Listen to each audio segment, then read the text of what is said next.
সারা বিশ্বের প্রত্যেকটা মানুষ একটা এক্সেল সিটের মাধ্যমে কাজকর্ম করতে সুবিধা ছাড়া কোনো বিজ্ঞান নেই, কোনো বিজ্ঞানই নেই 1 জানুয়ারি থেকে 31শে ডিসেম্বরের মধ্যে। এবং নেই বলেই অন্তত গ্রহ নক্ষত্রের আঙ্গিকে নেই, অ্যাস্ট্রোনমিক্যালিও নেই, অ্যাস্ট্রোলজিক্যালিও নেই। এবং নেই বলেই কোনো ইংরাজি বছর যখনই আসে, একটা বছর যায় একটা নতুন ইংরাজি বছর আসে, আমি বছরটা কেমন যাবে, কারণ একটা বর্ষপ্রবেশের কুণ্ডলী হয় সিম্পল, সেটাকে অ্যানালিসিস করি। আর যেহেতু ইংরাজি সংখ্যার ভারে ওই ক্যালেন্ডারটা আছে, যার ফলে নিউমেরিক্যাল অ্যাসপেক্টে ওই বছরটা কীরকম যেতে পারে এবং 1 থেকে 9 সংখ্যার মানুষের ইংরাজির সংখ্যা অনুযায়ী আমাদের যা যা জন্মের তারিখ সেই অনুযায়ী সেটাকে অ্যানালিসিস করার চেষ্টা করি। কোনো দিন আমি ইংরাজি বছর প্রবেশে কিন্তু যার ফলে কোনো রাশিফল বলি না, তার একটাই কারণ 31 ডিসেম্বর 2025-এ যে গ্রহযোগ ছিল রাত 12টা বাজার সঙ্গে সঙ্গে যে 2025টা এন্ড হলো এবং রাত 12টা 1 সেকেন্ড যেই হলো 2026 শুরু হলো। পৃথিবীর বিভিন্ন প্রান্তে সেই দেশের রাত 12টা বেজে যেই 1 সেকেন্ড সঙ্গে সঙ্গে 25 থেকে ক্যালেন্ডার উল্টে 26 হয়ে গেল। গ্রহের নক্ষত্রের কোনো পরিবর্তন হয়েছে সেখানে? আর যদি না হয় তাহলে কিসের রাশিফল আপনাদের সঙ্গে আমি শেয়ার করব বলুন তো? যার ফলে না সম্ভবে অ্যাস্ট্রো পর্দায় করি, না সিটিভিএনের মঞ্চ থেকে আজ অবধি কোনো দিন করেছি ইংরাজি নববর্ষে, কারণ ওটার পেছনে কোনো আকাশতত্ত্বের সম্পর্কই নেই। আর যার সঙ্গে গ্রহ নক্ষত্রের কোনো সম্পর্ক নেই তার কারণ কিছু পরিবর্তনই তো হচ্ছে না, তো সম্পর্কটা তো আমরা খোঁজার চেষ্টা করি যখন কিছু পরিবর্তিত পরিস্থিতি হয়, তাই না? সেটাই তো নিয়ম, জীবনের ক্ষেত্রেও তাই করি আমরা। সুতরাং সেখানে কিসের রাশিফল, কি আপনারা শোনেন, কেন শোনেন? আর যারা শোনেন না অ্যাকচুয়ালি তারাই সফল হন, আর যারা শোনেন তারা অসফলই। এই জন্যে ভালো অনুষ্ঠান করলে খুব অল্প মানুষ দেখে। আমি আমাকে সান্ত্বনা দিই এই বলে, কারণ সফল মানুষের সংখ্যা কম, সেরকম ভালো অনুষ্ঠানের দর্শকও কম। 90% 95% মানুষ সেইটার পেছনেই দৌড়ায় যেখান থেকে আলটিমেট কিছু প্রাপ্তি নেই। চোখ খোলা, হৃদয় চক্ষু খোলা 5 থেকে 10% মানুষ যে কোনো বিষয়ে সারা বিশ্বে সেটার পেছনেই দৌড়ায়, যে বিষয়টার পেছনে দৌড়ে জেনে জ্ঞান অর্জন করে তারা জীবনে আলটিমেট সফলতা পাবে। যার ফলে বোধহয় পৃথিবীতে যে কোনো বিষয়ে সফল মানুষের সংখ্যা কম আর অসফল মানুষের সংখ্যা বেশি। এটা আমার সামান্য বিচার বিশ্লেষণ। যাই হোক, ইংরাজির মধ্যে কোনো রকম গ্রহ নক্ষত্র আঙ্গিকে মানে অ্যাস্ট্রোনমিক্যালিও আমরা যদি ধরি, ইংরাজি ক্যালেন্ডারের মধ্যে কিচ্ছু নেই। এটার একটা অদ্ভুত রহস্য আছে, সেটা নিয়ে আমি সম্ভবী অ্যাস্ট্রো কমিট করেছি, আমি একটা অনুষ্ঠান করব এই বছরগুলোকে নিয়ে। তা আমরা গতকাল 19শে মার্চ 2026 যেদিন থেকে বাংলা মাসের চৈত্র মাসের শুক্ল প্রতিপদা তিথি শুরু হয়েছে, সেদিন থেকে আমাদের চান্দ্র বছর শুরু হয়েছে।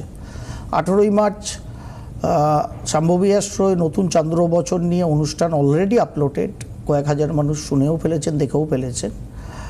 আরও মানুষ বেশি করে শুনবেন, আমাদের এখানে সময় কম থাকে, তাও একটু অ্যানালিসিস করার চেষ্টা করছি। কারণ আমাদের ভারতবর্ষে বরাবর দুটো ক্যালেন্ডারকে নিয়ে আমরা চলি। একটা চৈত্র প্রতিপদাদি থেকে শুরু হয়, আর একটা শুরু হয় সূর্য যখন মীন রাশি থেকে মেষ রাশিতে গমন করে বৈশাখ মাস থেকে, অর্থাৎ একটা সোলার ক্যালেন্ডার আর একটা লুনার ক্যালেন্ডার। যার ফলে আমাদের দেশে যে ক্যালেন্ডারটা প্র্যাকটিক্যালি চলে সেটা হচ্ছে লুনি সোলার ক্যালেন্ডার। চান্দ্র বছর এবং সৌর বছর দুটোকে কম্পাইল করে ক্যালেন্ডারটা চলে।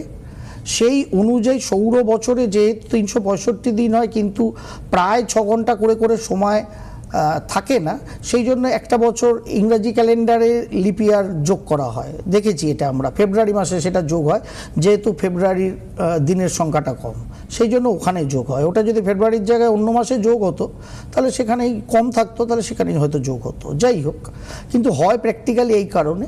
আর চান্দ্র বছর যেহেতু 29 বলা যায় 29 দিনে একটা চান্দ্র মাস হয়, যার ফলে সাধারণভাবে 353-54 দিনে একটা চান্দ্র বছর কমপ্লিট হয়।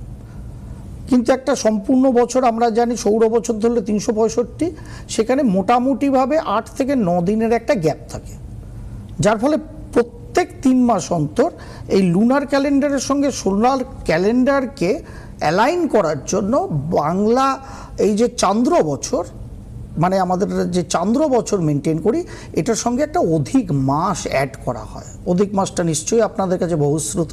এবছর জ্যৈষ্ঠ মাসে 2টো অমাবস্যা, একটা পূর্ণিমা আছে, প্রকোপ আছে অধিক মাসের। হ্যাঁ, পরে আসবো এইসব নিয়ে। যাই হোক, তা এই অধিক মাসটা অ্যাড করে দেওয়া হয়, যেটা এই 353-54 সঙ্গে অ্যাডজাস্ট হয়ে সোলার ক্যালেন্ডারের সাথে 365-তে সেটা অ্যালাইন হয়ে যায়। দেখুন কতটা বিজ্ঞান।